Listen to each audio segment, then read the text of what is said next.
Salut les amis, on va regarder un dessin animé sur la théorie du complot de Patrick. 3 théories du complot de la chaîne Horror Short Party, n'est-ce pas? Ah mec, cette théorie risque de me faire flipper, tu vois? Alors fais attention. Regarde Bob l'éponge en train de se brosser les dents. Un peu avant de regarder un film, tout à coup il a reçu un appel de son ami Patrick. Et Patrick cherchait des restes de saucisses. Il a demandé s'il voulait le voir, mais il a dit qu'il était trop tard et qu'il regardait l'homme sirène et la petite moule ce soir-là. Il ne veut pas être interrompu, tu vois, encore une fois.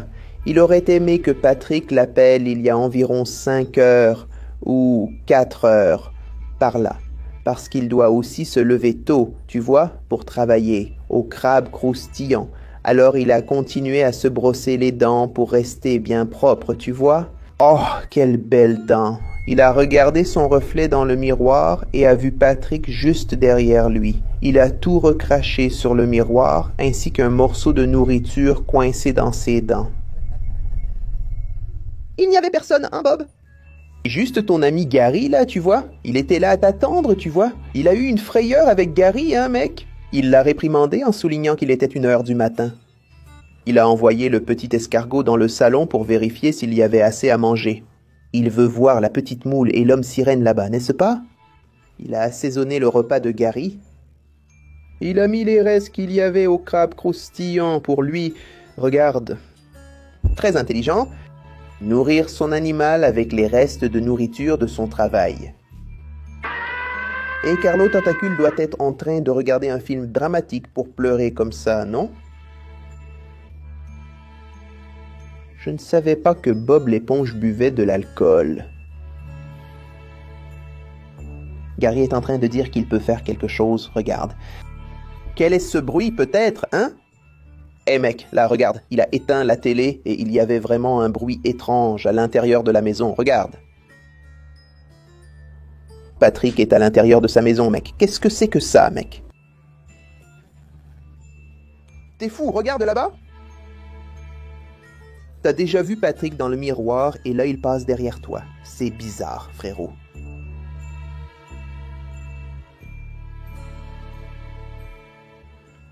Vas-y, Bob l'éponge, va vérifier s'il est là, regarde, jette un œil, là, c'est sa bibliothèque, regarde, voyons si Patrick lit quelques livres, tout est sombre, allume la lumière, et voyons voir. Purée, mec, Patrick est vraiment là. Oui, frotte tes yeux pour voir si tu ne rêves pas, mec. C'est pas normal, vieux, c'est Patrick qui est là, regarde. Eh ben, mec, tout ça parce que tu ne lui as pas donné les restes de nourriture.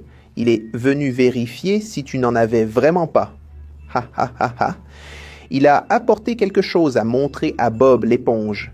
Fais-moi confiance, je pense que tu vas trouver ça intéressant. Voyons si c'est une sorte de blague. C'est quoi cette boîte, mon vieux? La boîte secrète avec la ficelle contient maintenant quelque chose d'encore plus spécial. Voyons voir, hein, mec, ce qu'il va montrer, ce qu'il a mis là-dedans, mec. Quelle tête de psychopathe de Patrick vieux. Voyons ce qu'il a vu dans la boîte. Vache Marie, le nez de Carlo Tentacule. T'es fou, mec? Donc Carlo Tentacule criait là-bas. C'était Patrick qui lui arrachait le nez. Dans quel but il fait ça, hein, mec? C'est quoi ce délire, mec? Je n'ai eu que 2 voisins depuis que j'ai emménagé dans mon propre ananas. Il y avait Lula Molusco, le voisin ennuyeux et indiscret, et Patrick, l'idiot, qui est tellement stupide qu'il n'habite même pas dans une vraie maison. Mes options d'amis étaient limitées. Mais j'ai appris à connaître Patrick. Plus j'étais surpris qu'il n'est pas aussi stupide qu'il en a l'air. Tout le monde sait qu'il vit sous une pierre. Et je suis sûr que tout le monde a 1 million de questions sur comment ça fonctionne. Où il dort, où il cuisine, où il va faire ses besoins. Eh bien, en réalité, la réponse à tout cela est liée à ce qui est probablement la plus grande conspiration de tout Bikini Bottom.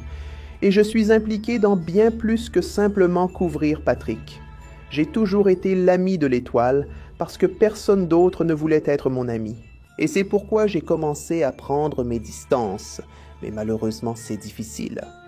Patrick commence à comprendre mon jeu. Et ça le dérange. Une autre nuit, je dormais profondément dans mon lit quand quelqu'un est venu frapper à ma porte. C'était Patrick, et bien sûr, il était prêt à me réveiller. Et réveiller tout Bikini Bottom juste pour venir jusqu'à moi, Bob l'éponge.